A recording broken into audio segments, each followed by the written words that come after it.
seven, six, five, four, three, two, one, zero. And we are live.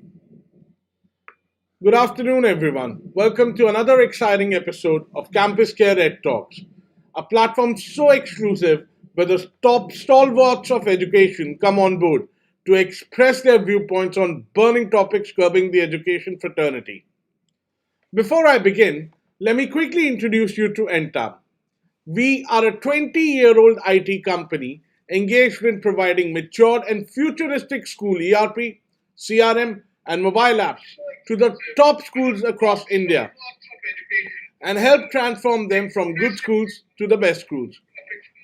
Today in Campus Care Ed Talks, we will talk about future-proofing school learning system.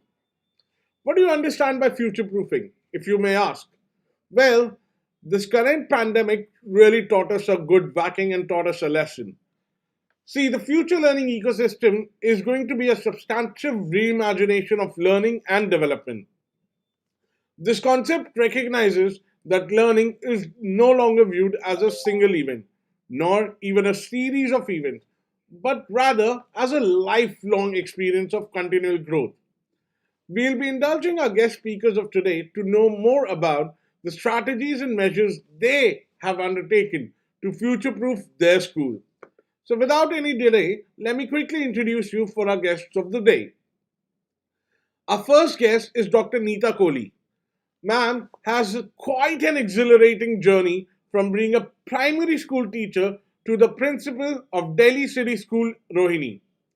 Ma'am has dedicated more than 20 years to educating young scholars. Ma'am takes pride in being an educationist who has been recognized with the State Award for the Best Teacher from Chief Minister of Delhi, Srimati Sheila Dikshit, and many other prestigious accolades are under her belt. Please welcome Dr. Neeta Kohli, ma'am. Welcome on board, ma'am. Thank you so much. Good One, afternoon to all and all present here. I am really delighted to have this opportunity to share my views on the topic that you've already mentioned for the day today. Thank you so much. Thank you so much for giving us your valuable time, ma'am. Our second guest of the day is Dr. S. Rajesh, Principal of BM English School, Bengaluru, Karnataka. Sir has been in the education fraternity since 2012. Over the long years, Sir has authored two books, my mistake, on commercial application. Dr. S. Rajesh has been dedicating himself to provide aid for the social cause. He is the founder trustee of two NGOs supporting organic terrace gardening. He also takes responsibility of another NGO to promote value-based education and life skills in schools. Please welcome Dr. S. Rajesh. Thank you. Nice to be here. Looking forward for an energetic session. The topic seems to be interesting, future-proofing schools, and I think this is the right time when we are just coming out of the pandemic. I Right. think the need of the day. Looking forward. Thank you. Wonderful. So let's begin our session, ma'am. I'm sure my viewers would be excited to know that we're talking about future-proofing school learning ecosystems. As the leader of the school and as the captain of the ship, Neeta, ma'am, what are the measures that you have personally undertaken and ensured to future-proof your school? See, future proofing is a long term process. Long term goals have to be set for that. As of now, the pandemic has given us some lifetime experiences. And during this period, we have learned a lot, and obviously, we have certain financial constraints which the schools are facing. There are also constraints for further enrollment growth, etc. In these limited conditions, how the school leaders are planning is a great challenge for us. So here what we are actually trying to formulate is we are trying to match the new techniques with the traditional methods of learning, which are now blurring as such. have become more interactive because of the coming in of more and more of technology. Children are becoming more and more technology conscious, and so are the school leaders trying to make the whole learning. So this is what our goals are. We are trying to settle, and we are also working upon it. Although this is right now in the present scenario, it is all virtual, but we are trying to make it as much real as we can. Right? Okay, wonderful, ma'am. So, what about you? Yes, this era, I mean, not particularly the pandemic time, but this time, this decade, what we are living, maybe from this millennium onwards, is an era where we see a lot of changes happening in a lot of fields. And, originally we had the agricultural age, then we had the industrial age. Now, what we are having is the knowledge age. Right. And in the knowledge age, the changes are tremendous. Changes are tremendous. To generate value worth millions of rupees, you don't need to have acres and acres of land, nor you need to have sheds of industries. In having just a system and the right brains, you will be able to build up your own multi-million dollar company. So that is the knowledge age what we are living in, and changes are happening at an unprecedented pace today. You will be surprised to know that way back in 1890, in the US, they took a decision, let us close down the patents office. We'll close down the patents office because all that needs to be invented by mankind has already been invented. Right. There's nothing more to be invented. This happened way back in 1890. They want to stop all new patenting. But now you see how much of changes have happened after that. And now we are living in an age where there is tremendous change. But sadly, schooling and education has not responded to that change the way other sectors have. The way other sectors have, particularly if you look at artificial intelligence and automobiles and communication and all these things, the changes have been tremendous. In fact, we really don't know what's going to happen in the future. If I may ask you a question, whom do you think will be the competitor for Mercedes Benz in, say, 30 years from now? Who will be the biggest competitor for Mercedes Benz? Will it be BMW or Audi? Neither of them. It will be Google or Apple. Yeah, true. You have all these driverless cars coming in, and changes are happening at a tremendous pace. But it's important that schools also uh, look for these changes and look to be future proof. But sadly, that is not the case. There's a joke which I would like to share with you. It seems a doctor and teacher were traveling on the highway, both met in an accident, and both went into coma for a period of 3 years. After 3 years, they came out of the coma. The doctor went to his operation theater. He could recognize nothing. The theater that was 3 years ago had totally changed. It was full of systems and full of automation that he could not perform any operation there. But the teacher walked into the classroom. The same old classroom was there. There was no major change, and the same teaching happened. This is sad. Now, this is where we feel that teaching has to keep pace with the changing times. And obviously, we had an experience of using technology during this pandemic time, and we need to continue to use it along with, as Madam said, our traditional approach towards education. So that's what is my take on this. Absolutely. And also, this is quite recently, to be very honest, because I've noticed that now there is a rapid acceptance from schools in terms of technology. But earlier, mostly the education fraternity was quite adamant when it came to technology. All they kept focusing on was giving the personalized touch and everything. So, Rajesh, sir, my next insight would be like, how do you combine traditional academic programs with co-curricular programs? Do you think this will enable students to utilize time more effectively or less effectively, or how we can amalgamate both the theories? You mean usage of technology, you mean? Yeah, Technology, yes. Technology in schooling, technology in education can be used like a walking stick. It should not be used like a crutch that the entire system is dependent on it. Used properly, technology will definitely give a lot of time which can be used for other pursuits.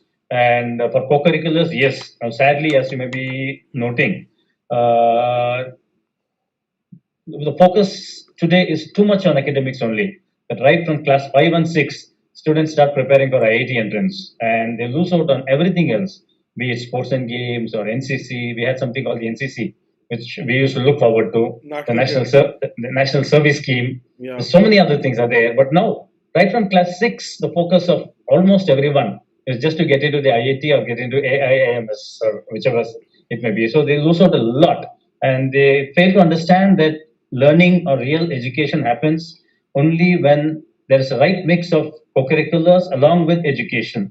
In fact, co-curriculars can be used to aid education. You can learn a lot by co-curriculars. They always say, no, the best way to learn cooperation and team spirit is sports or any other activity that you do. So using technology, we'll be able to replace some other many things which are time consuming if done without using technology. As a simple example, let us say you wanted to know the meaning of a word. You have to hunt a dictionary, search it, and find the meaning of the word. First is searching the dictionary. Second is searching for the word in the. I'm not against books, but I'm just telling you how you can save time. Today, if you want to know the meaning, you can just type in Google and you save a lot of time. Now, this is just one example. So, like this, we can use technology to save time to do our routine tasks, and time such saved can definitely be used for co-curricular activities. That's my take on it. Absolutely. Ma'am, what about you? See, nowadays the approach is an integrated approach. When I say integrative approach, what I mean is that co-curricular activities are working in an integrated manner with conventional teaching. Now, for that, there are various inter-school and intra-school activities. Now, when we are working on a virtual mode nowadays, the intra-school activities are quite easy to be conducted, but inter-school activities are also being promoted right now. Now, this is basically to create a level of creative thinking amongst the children. They think beyond their boundaries. They think beyond something else. They try to make connections.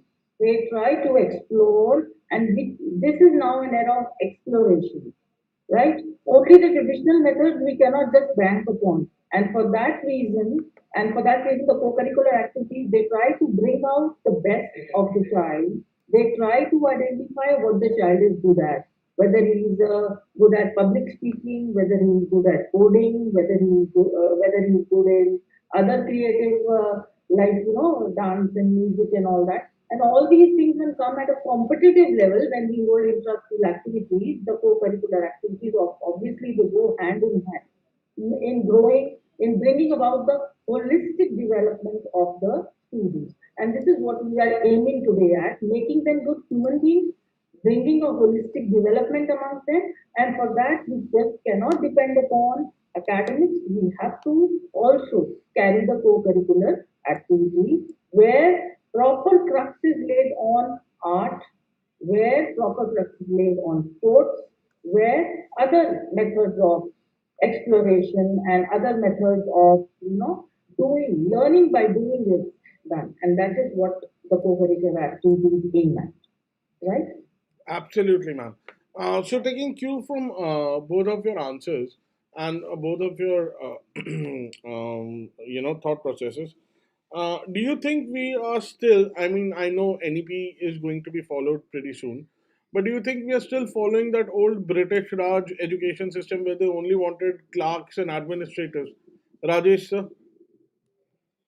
The present system, yes, I think so, because we are all grade based, we are all marks based, we are all examinations based. That in the present system, there is hardly any scope given for the individual creativity. The only thing happens to be is to write the exam, and most boards, with maybe some boards, give a small component for internal. We have a state board and an ICSE. State board, but practically there's no internal. Even if it's given, it's not for very valid purposes. Right. ICSE gives 20 marks of internals and 80 marks of examinations.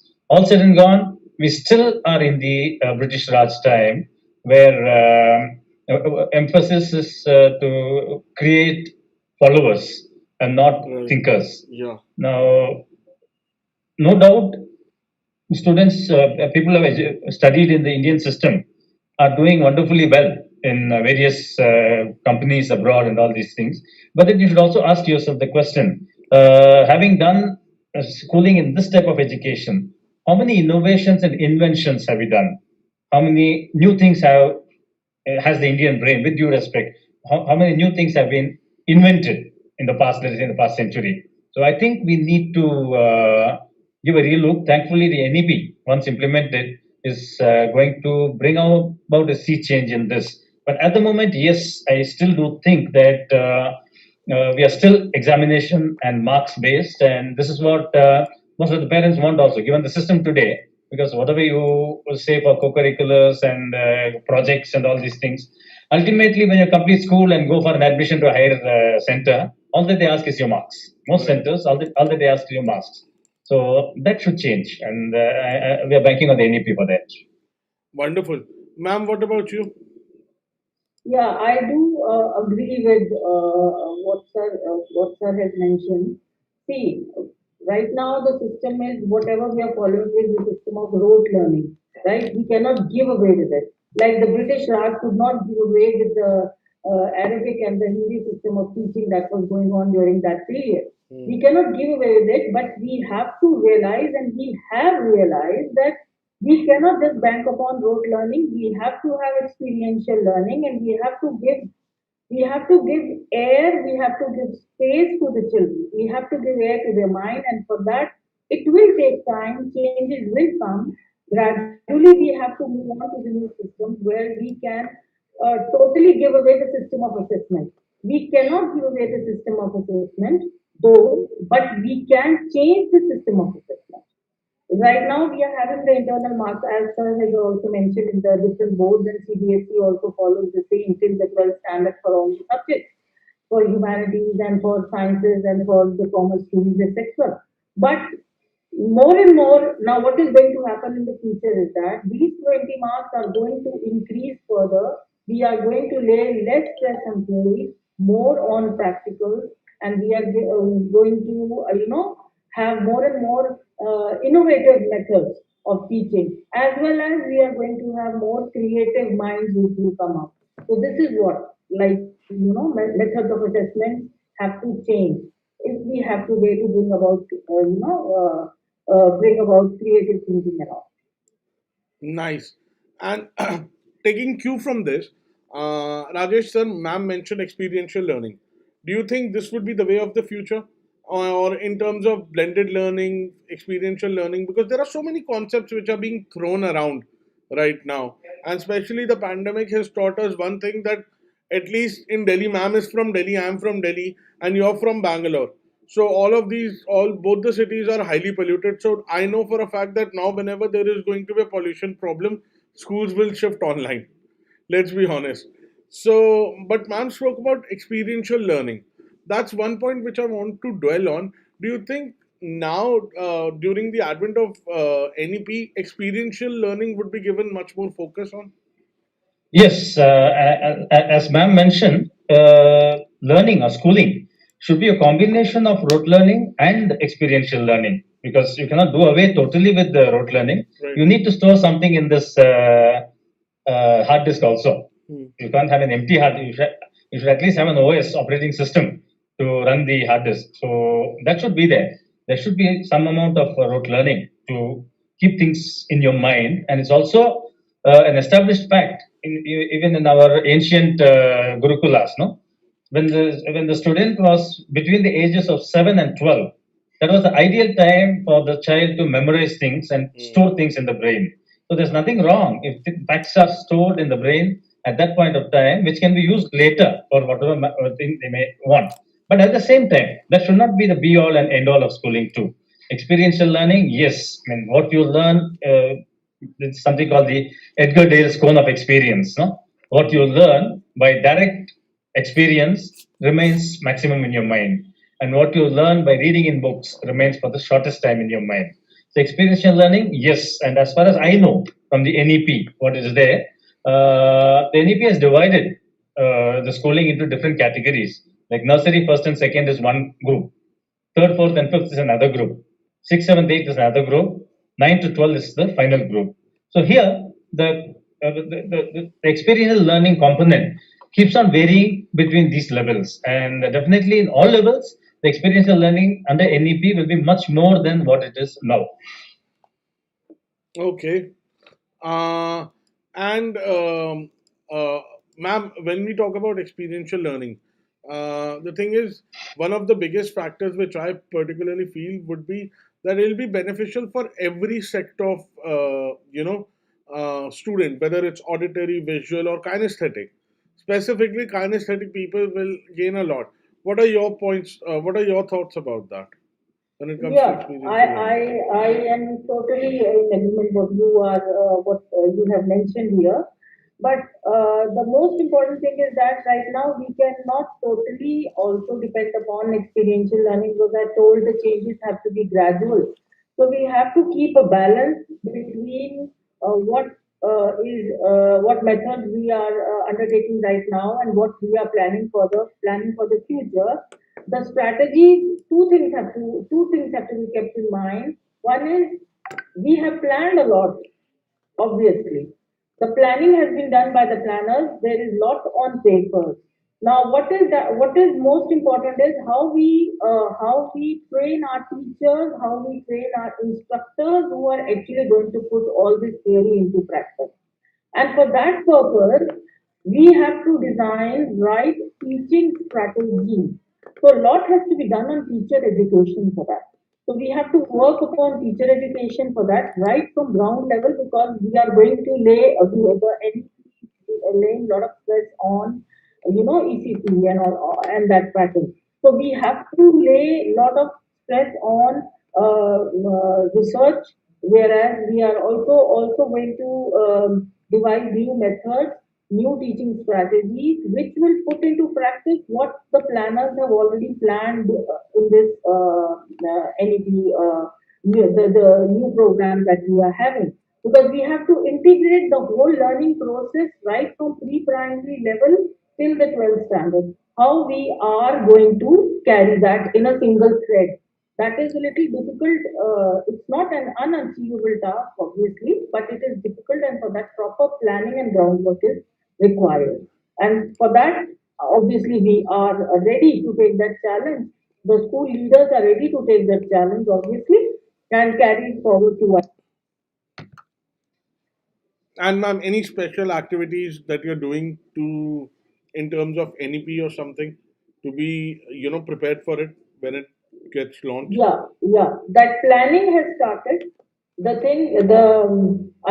groundwork has started, but it will take time. One or two, but still, we are waiting for the next session where there will be change in the basic curriculum also, and there will be change in other instructional strategies also.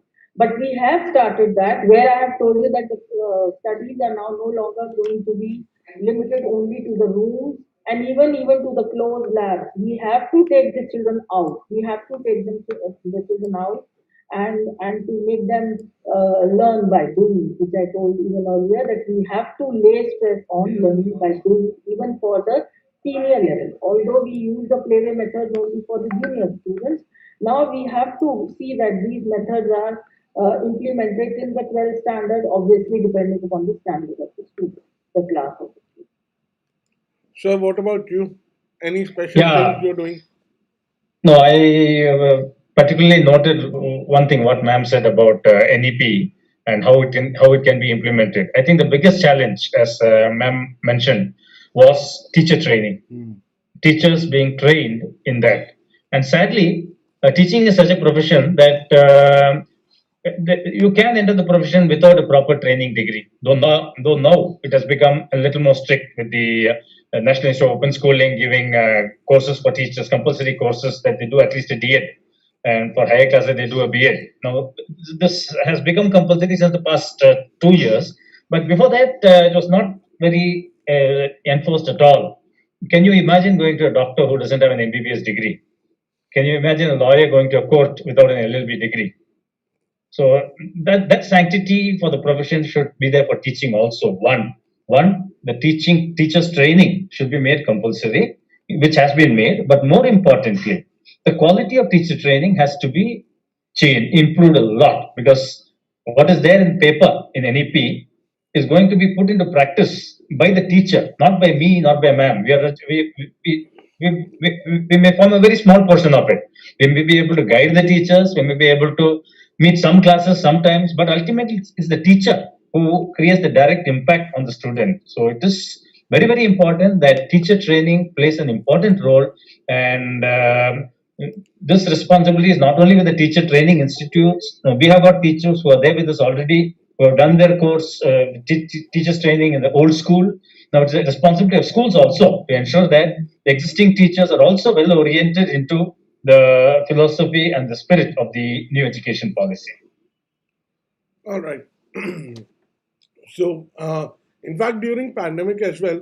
But one thing which I would like to, sir, I guess raise a toast to, or let's say applaud the way teachers have actually accepted technology and at such a fast pace, they could able to uh, you know divulge in the activities of, like, I'm pretty sure your teachers as well, uh, when it came to taking online classes, they left everything at home, and they turned their bedrooms and their drawing rooms into classrooms. So while everybody else kept talking about corona warriors, I guess educators were also the biggest corona warriors, because the learning never stopped.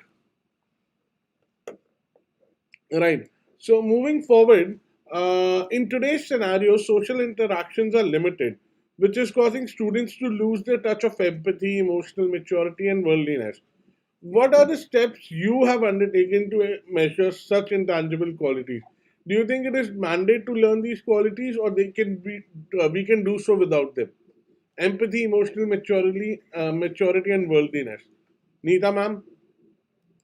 See, we cannot, these are an inseparable part and of anybody's personality. And for that matter, when we are growing these children, helping the children to grow mentally and physically, we cannot just overlook these qualities of empathy and of caring, and because these are a very important part in the holistic development of the children, of the students.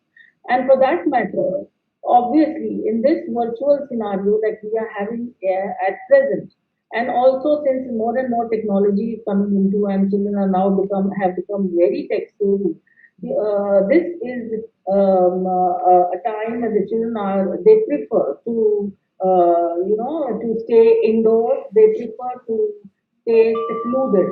Now, how do the teachers as well as the parents, for that matter, try to inculcate these values? Plus, they also try to build up ground where these values keep on growing, and for that purpose, it is very important to maintain the connection. We have to maintain connections, we have to maintain contacts, and for that, a personal touch is required by the teachers as well as the parents with their students and their children. And for that matter, the teachers are holding personal counseling sessions. They are trying to keep one-to-one contact with the children, trying to bring out those psychic changes which are coming about. And the children are the most, right now the children are the most bewildered section, who are vulnerable section, who are facing this brunt of staying home. They are Right. missing their school, they are missing their playgrounds, they are missing their canteens, they are missing their dance classes in the schools and things like that. So we have to create, we try to compensate that, and the teachers are doing their best for that. And what I told you as the best method is to keep one-to-one connection with the children. And for that matter, the parents are also supporting us, obviously, and they are going in a making a very concerted effort so that these values do we do have these values maintained for a long period. Wonderful. So, Rajesh sir, IT enables foundation of future learning ecosystem. And as a highly efficient educator, would you like to share some tools, or some, apart from Microsoft Teams or something, because we before the beginning of the webinar we kept on discussing about artificial intelligence, and then how it has still not been able to take part in it. So would you like to give some suggestions on how we can inculcate technology in today's education? To be very frank with you, not only me, but a good number of people of my age are digitally challenged people. Just like you said, physically challenged. We're all digitally challenged people. And a high school student may be much more competent than us when it comes to using technology, because they are all technology natives.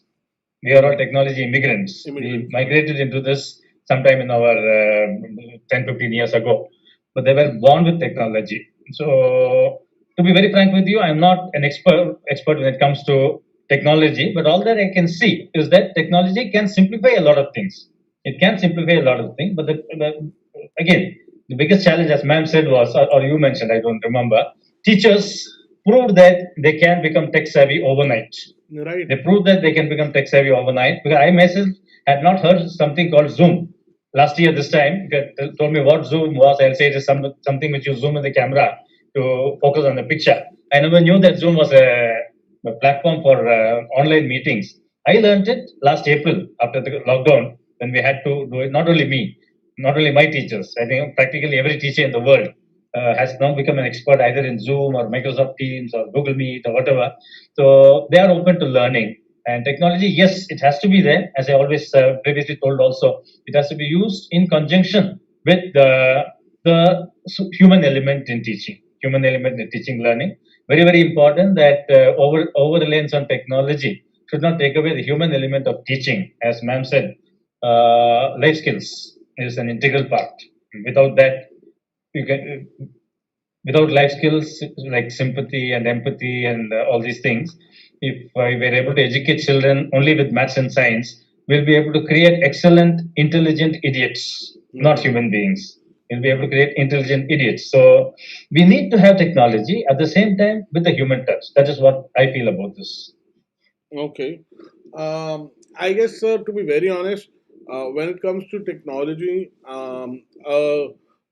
technology can only equip a teacher. They cannot replace. It cannot replace a teacher, because that essence of guru, that mentorship, technology will never be able to replace it. All right. Now, as we move forward towards the end of the show, my we get a lot of queries from parents and students as well, and on our YouTube, on our social media platform, and especially nowadays when the admission process is going on. So I've been asking this in every webinar. According to you, what would be the parameters a parent could select a good school from? Like, how can a parent differentiate that अगर मेरे को अपने बच्चे की admission करानी है, for me, for my child, which would be the best school? How can I select that? Questions for me? For both of you, sir. Starting with Okay, you. then ma'am would like to take? Okay, Yeah. ladies first. Let's go, ladies Yes, first. yeah. Neeta, ma'am. Thank you so much.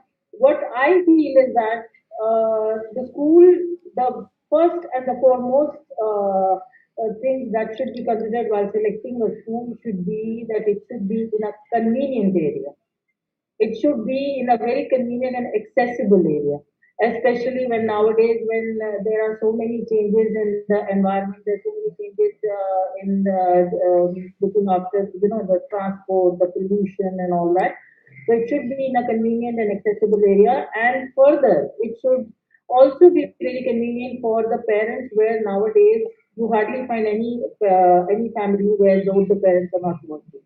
So that should be very, very, the things should match because, and further, what is most important is that the school should also be according to the facilities and the should be according to the need of the student, the need of the child. For example, the parent has a child who they feel is going to, will be they have an idea that will be good in sports or is good in sports and things like that. So they should also see a school from that point of view, which has a campus which is providing facilities for all this, and for selection, that is very, very important that these points should be kept in mind, besides others, which I think Mr.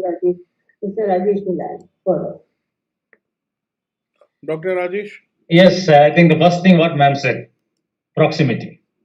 The proximity of the school to the place of stay is very, very important, because I see that in Bangalore, I am sure in Delhi and other metros also, the child spends more than an hour one way traveling.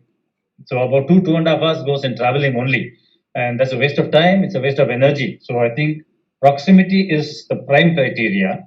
That having said, I would also like to say that I feel that choosing a school has become too much hyped up an issue by the parents. It's not the be all and end all of the child's future. In fact, they start planning for their school right from the time the child is born. They start looking out for schools, and everyone wants to admit in the so-called best school. With due respect to all of them, I don't think that is the be-all and end-all of it. It has been hyped up a lot that getting into the school, but going by my experience of my colleagues and all these things, I feel that my friends who have studied in ordinary schools are doing quite well in life, and there are. I also have some friends who studied in the top schools. They're also doing well. Those who study in top schools, there are students, people who are not doing so well also. So I think this is not the only criteria. As ma'am said, it depends on the taste of the child. I mean, if it's a sports inclined, then yes, there are schools which offer that. But I think every school should offer a combination of everything, and there cannot be a single parameter like which is a good school. Now, if I ask you which is the best car to buy, is it the Tata Nano or the Mercedes? It depends. It depends. If I want it for a daily use, if I want a budget car, yes, it's the Tata Nano. If I want it for a snob value, yes, it's the Mercedes. So, like the schools, also there are so many criteria used to judge schools. It all depends on the taste of the parent. Choosing of a school should not become a status symbol among the parents. Should not become a competition among them. My child is studying in this school. In most cases, it does become sadly. So, I think ultimately the parent should decide based on the proximity and the facilities available in the school and the tastes and outlook of the child. I think these are the factors in choosing a school. Wonderful. So, beautiful insights presented to us on future proofing the school and future proofing education in schools. So, thank you, Neeta ma'am. Thank you, Rajesh sir, for being on board with us for today's EdTalks. It was lovely having you, and it was lovely hosting you as well. I hope you had the same pleasure. And all my viewers, if you have not subscribed to the channel, please do hit the red button and click on the bell icon so that you get our regular updates. Thank you so much, everybody. Good afternoon and have a nice day. Thank Good you. afternoon. Good afternoon.